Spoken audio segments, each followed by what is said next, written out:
Kosovo Kataliyaniklarning mustaqillik kurashlaridan Uyg'urlarning hurlik orzusi va xalqaro qonunlar ustida izdinish. Aptori Asiye Uyghur 2. bölüm. Igilik Hoquqiy Sirbiye Dölitige Mensup deb Qaralghan va Tarixta Dölet Qurup Baqmighan Kosowo Aptonum Ölkisi Qandaq Musteqil Boldi. 90-yillarda sobiq Yugoslaviya ittifoqi parchalanib, bir qancha davlatlarga bo'lindi. Bo'libmi, dunyoning diqqatini alayda o'ziga tortib kelgan Kosovoning mustaqil bo'lishi Xitoy va Rossiyaga o'xshash mustabid hokimiyat ostidagi davlatlarning e'tirof qilishiga erishmagan bo'lsa-mu, lekin Kosovo yanada mustaqil bo'ldi va Yevropa ittifoqida demokratik bir davlat shaklida bosh ko'tardi. Balqan orlig'i joylashgan bu kichikgina davlatning sharqiy va shimoliy qismi Sirbiye bilan chegirdosh bo'lib, janubda Makedoniya, g'arbda Albaniya, g'arbi shimolida Montenegro, ya'ni Qaralghan bilan chegirdosh edi.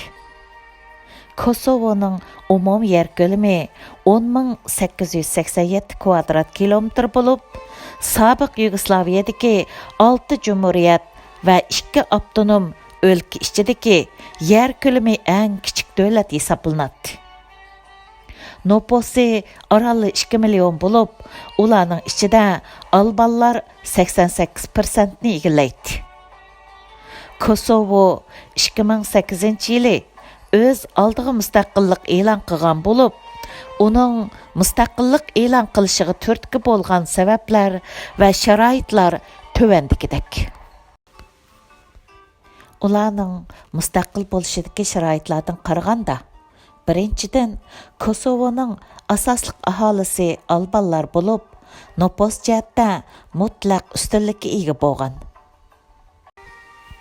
Ikkinchidan, Sirbiyaning uzun muddatli hukmronligi ostida serblarning bostirishi, ikkinchi darajalik fuqaro holatiga tushirib qo'yishi, qurilish taraqqiyotlarining Serbiya fuqarolar turishliq rayonlardan tuvan bo'lishi, mustaqillik irodasining kuchli bo'lishi bilan o'z haq-huquqlariga ega bo'lib yashash istigi. Uchinchidan, atrofidagi davlatlardan Makedoniya, Albaniyadagi millatdoshlar bilan dushmaniga bo'lgan g'azab nafratlarda o'rtoqliklarning bo'lishi. To'rtinchidan, jo'grafiyalik siyosiy o'rni sabablik yuqori ko'tarilgan Kosovoning strategik o'rni va buningga qo'shilib albanlarning Kosovoni o'zlarining tarixiy madaniyatining yiltizi deb qaraganligi sabablik mustaqillikni birdan-bir kurash nishoni qilishi qatorliqlar Kosovoliklarning mustaqilligiga yo'l ochgan. Yana bir tarafdan Yugoslaviyaning parchalanishi va har qaysi jumhuriyatlarning bir-birlab mustaqil bo'lishi Kosovoning o'rniki bo'lgan bo'lib, 90-yillardagi serblarning irqiy qirg'inchiligiga uchrab, kishilik huquqlarining dafsanda qilinishi, shundaqla igilik huquqi bilan kishilik huquq orasidagi tanlashda Kosovoning siyosiy rahbarining kishilik huquq igilik huquqdan ustun turadi degan shuarining xalqaro tarafidan kuchlik qo'llashga erishishi hamda BDT tinchlik saqlash qismlarining 19,000 askarining Kosovo chegarasi ichida turishi bilan Kosovoning Birlashgan Davlatlar Tashkiloti tarafidan qo'g'dilishi qatorliq sabablar Kosovoning mustaqilligi uchun foydali tarixiy bir sharoitni hozirlagan. Undaqda Kosovo nemishqa Yugoslaviya parchalangandila mustaqil bo'lmasdan oradan 15 yil o'tgandan keyin andın müstəqil bolالىدى. Kosovo'nun igilik huquqi zadi kimga mensup edi? Kosovo bilan Qaralghanning mustaqillik harakati Yugoslaviyadan parchalanib mustaqil bo'lgan boshqa ittifoqdosh davlatlarninkiga qaraganda bir qadar mushkul bo'lgan jarayonlarni boshdan kechirgan bo'lib, bugun biz faqat Kosovo haqida maxsus to'xtalamiz. Kosovo 1912-yili birinchi qitimliq yalqon urushi oxirlashgandan keyin Osmanlılar territoriyasidan Sirbiye territoriyasiga kirgan bo'lib, 1918-yil Yugoslaviya podshohligiga, ikkinchi dunyo urushida bo'lsa, Yugoslaviyaning besib olgan Italiyaning hukmronligiga o'tgan. Urush mezgilida albanlar ko'plagan serblarni chegaradan qo'g'lab chiqargan. Urush oxirlashgandan keyin Kosovo Yugoslaviyaning boshqarishiga qaytib kelgan. Bu chaqda Kosovo Sirbiye Cumhuriyetining Aptonum rayoni qilib bekitilgan. 1974-yilga kelganda bo'lsa, Aptonum o'lka qilib o'zgartirilgan. Kosovoning tarixiy qismatlari Uyg'urlar vatanining qismatlariga bir oz o'xshashib qoladigan bo'lib, vatanimiz Sharq Turkistonning Manjular tarafidan ishg'ol qilinishi, xalqimizning mustaqil Sharq Turkiston Cumhuriyetini qurib chiqishi va bu zamin yana Xitoy zaminidagi yana bir hokimiyat bo'lgan Mingo Döletiге mensup bo'lishi. Oqibatda kommunist Xitoylarning hili mekir va kuchlik davlatlarning dunyo kun tartibini qayta belgilashi hamda jug'rafiyalik siyosatlar sabablik davomliq mustamlika bo'lish qismatiga duchor bo'lishi. Shundaqla mustaqillik irodasi uchun toki bugungi irqiy qirg'inchilikcha bo'lgan qonliq badallarni to'lab kelishi qatorliq qismatlari Kosovo xalqining qisman kechirmishlari bilan o'xshashliqlarga egadir. Biz endi Kosovoning mustaqillik talab qilishidagi orqa ko'rinishiga qarab boqaylik. Kosovo tarixta Rim imperiyasidan tortib Osmanlılar va ikkinchi dunyo urushidan keyin Yugoslaviya ittifoqiga a'zo Sirbiye Cumhuriyetining bir Aptonum o'lkasi bo'lishqichi bo'lgan bu uzun tarixiy davrda izchil boshqalarning mustamlikasi ostida yashab kelgan bo'lib, Yugoslaviya ittifoqi parchalanganda Serbiyaga tava tuproq deb qaralgan Kosovo Aptonum o'lkasi oqibatda Yugoslaviya ittifoqining parchalanishidek bu oson kelmaydigan cho'ng tarixiy fursatni ching tutib, mustaqillik sharafiga muyassar bo'ldi. Aslida 1989-yil Serbiyaning sobiq prezidenti asosiy qonunga tuzitish kirgizib, 1990-yil 7-oyda Serbiyadan ayrilib chiqib, mustaqil bo'lishni talab qilgan Kosovoning Aptonum o'lkalik salohiyatini elib tashlab, Kosovo parlamentini tarqitib, parlament a'zolarini huquqlardan qoldirib, Kosovoni bir ma'muriy rayonga o'zgartgan bo'lib, bu ahvol Kosovoliklarni qattiq norozi qilgan. 1991-yil 3-oyda Kosovodagi albanlar o'z oldiga mustaqillik bayonotnomasini e'lon qilgan bo'lib, Kosovo Cumhuriyetini qurganligini e'lon qilgan.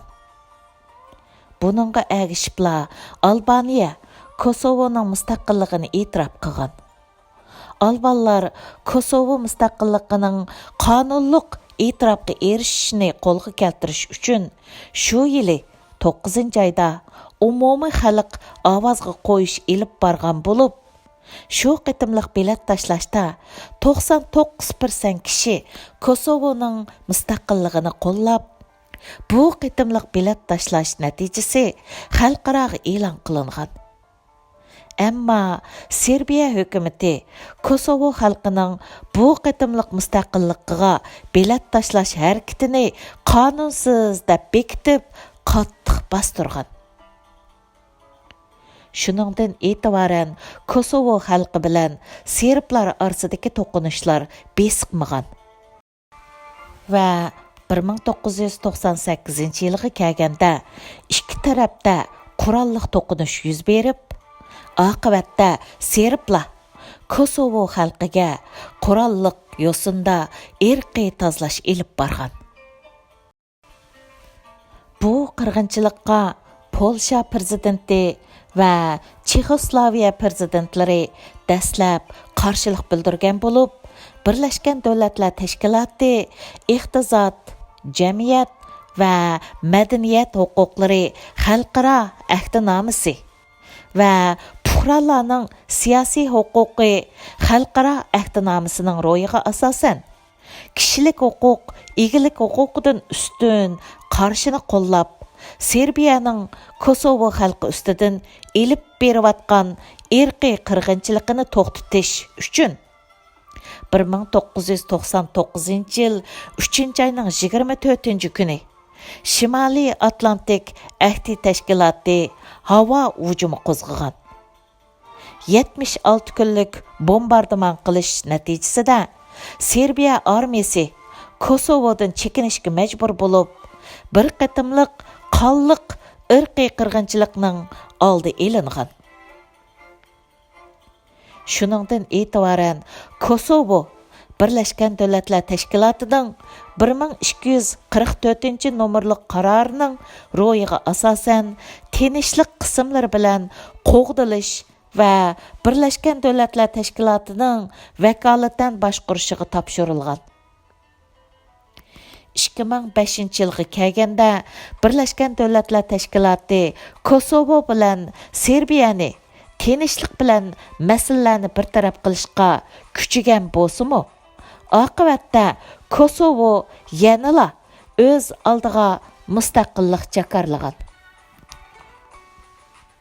Xalqaro qonun bo'yicha mustaqillik jakarlashning tövandagidek 3 xil shakli bor bo'lib, birinchisi xalqaro qonunlarga asosan Birlashgan Davlatlar Tashkilotining qarori asosida qonunliq mustaqil bo'lish. Ya'ni Sharq Timur davlatining mustaqil bo'lish shakli dal mushundaq tartib bilan bo'lgan. Ikkinchisi, munosabatli taraflar o'zaro kelishib mustaqil bo'lgandan keyin ondan xalqaro jamiyatning e'tirof qilishini talab qilish. Ya'ni Bengal davlatiga o'xshash. Bengal aslida Pokistonning tavalligida bo'lib, 3-qatimliq Hindiston-Pokiston urushidan keyin Pokistondan ayrilib chiqib mustaqil bo'lgan. 3-xil usul bo'lsa, amaliy ahvoliga qarab o'z oldiga mustaqillik jakarlash bo'lib, buningda Birlashgan Davlatlar Tashkilotining e'tirof qilishiga darhol erishalmaydi. Ya'ni BDTning 1244-nomerlik qarori bo'yicha Kosovo yanala Serbiyaning bir qismi hisoblanadigan bo'lib, bundaq ahvolda oldidagi 2 xil usulda mustaqil bo'lish Kosovo uchun reallikqa uyg'un emasdir. Ammo Kosovoning 3-xil usulda mustaqillik e'lon qilishida uning realligi muhim rol o'ynagan bo'lib, birinchidan albanlar nüfusi umum nüfusning ko'p sonligini egallaydi. Ikkinchidan Serbiya tarafidan irqiy qirg'inchilikqa uchragan. Uchinchidan mustaqillik orzusining kuchliligi va yuqorida tilga elib o'tganimdek BDTning tinchlik saqlash qismlarining Kosovo zamini ichida bo'lishidek afzal sharoitlar uning o'z oldiga mustaqillik jakarlashiga sabab bo'lgan. 2008 yıl 17 fevralda Kosovo'nun reisi Haşim Taci Kosovo müstakillik bayonotnomasini e'lon qilgan bo'lib, bu bayonotnomaning mazmuni tövəndikidək. Kosovo'nun demokratik, zamonaviy va ko'p millatlik bir davlat bo'ladiganligi bilan qasam qilamiz. Shuning bilan bir vaqtda Sirbiye bilan bo'lgan cho'nqur tarixiy, savdo va jamiyat aloqamizni davomlashtiramiz. Sirbiyani o'z ichiga olgan qo'shni davlatlar bilan yaxshi bo'lgan o'zaro aloqa o'rnatib, yarışib o'tishni tashabbus qilamiz. Yevropa va Tinch okeandagi demokratik davlatlar orasiga qo'shilib yashash irodamiz va umidimizni tashabbus qilamiz. Davlat bayrog'imizning taglik rangi ko'k rangda bo'lib, Yevropa ittifoqdosh davlat bayroqlarining rangidagi o'xshashliklarmi bizning Yevropa ittifoqiga kirish irodamizni bildirib turadi. Kosovo'ning mustaqillik xitobnomasi 11 nafar Sirbiya millatidan bo'lgan oz sonliq millat vakillarining parlamentdan chekinishi, 109 nafar parlament a'zolarining qarshi fikrda bo'lmasligi bilan imzolanib tamomlangan va shu kuni, ya'ni 2008 yil 2 ayning 17 kuni soat 3 dan 49 minut o'tganda rasmiy yo'sinda mustaqil davlat bo'lganligi jakarlangan. Bu vaqtda butkul Kosovo xalqi ko'chalarga chiqib, davlat bayrog'ini egiz ko'tarib, kuchlik tantanlar bilan Kosovoning mustaqilligini tabriklagan. Sirbiyaning territoriyasiga tava deb qaralgan, tarixdan buyon mustamlika ostida yashagan Kosovo xalqining o'z oldiga mustaqillik e'lon qilishi Yevropa va butkul dunyo miqyosida bu mustaqillikning Kosovo xalqi va butkul dunyoga qandaq ta'sir elib keladiganligiga bo'lgan kuchli qiziqish va har xil qiyoslarni maydonga keltirgan. Masalan, Kosovoning iqtisodiy ahvoli nachar. Serbiyaga bo'lgan tayinishchanligi yuqori. Navada Belgrad, ya'ni Serbiyaning poytaxti, Kosovoga embargo yurgizib qolsa, ikki tarafning munosabati texmi keskinlashib, Balqan orolining tinchligiga ta'sir yetarmi? Bu ish yana Makedoniya va Bosniyadagi serblarga tutqu bo'lib, ularningmi mustaqil bo'lish orzusiga o't yiqilarmi? Agar bu jidallar milliy ziddiyatga aylansa, masalan, Turkiyadagi kurdlar, Rossiyadagi chechenlar, Rumuniyadagi, Gruziyadagi osonliqlar bu ishdan ulgi ilib, mustaqillik talab qilsa, qandaq ishlar yuz berar? Va hokazolar. Hatto Rossiya bu vaqtda Yevropani ogohlantirib, Kosovo mustaqilligi Yevropaning parchalanib vayron bo'lishiga yo'l ochadi degan. Ya'ni Rossiya bilan serblarning tarixdan buyon yaqin do'stligi mavjud bo'lib, ular ham dindosh bo'lgani sabab Rossiya azaldan Kosovoning mustaqilligini qo'llab boqmagan. Rossiyaning bu jihatda yana boshqa ansirashlarmi bor bo'lib, Kosovo mustaqil bo'lsa, Sovet ittifoqi parchalanganda mustaqil bo'lolmagan kichik millatlarning mustaqillik jidili terishidan qattiq andishimi qilgan. Shu sabab Serbiya bilan necha 10 milliardlik energiya savdo kelishim imzolab, Serbiyaning Yevropa ittifoqi bilan Kosovo masalasida so'zlashish uchun iqtisodiy qulaylik yaratib bergan. Xitoyning inkosiga kelsak, Xitoy azaldan Uyghur, Tibet, Mo'ng'ul, Hong Kong, Tayvan qatarlıqlarning mustaqil bo'lishini xohlamaydiganligi sabab. Albatta, Kosovoning mustaqilligini ko'rishni, hatto qo'llashni xohlamaydi.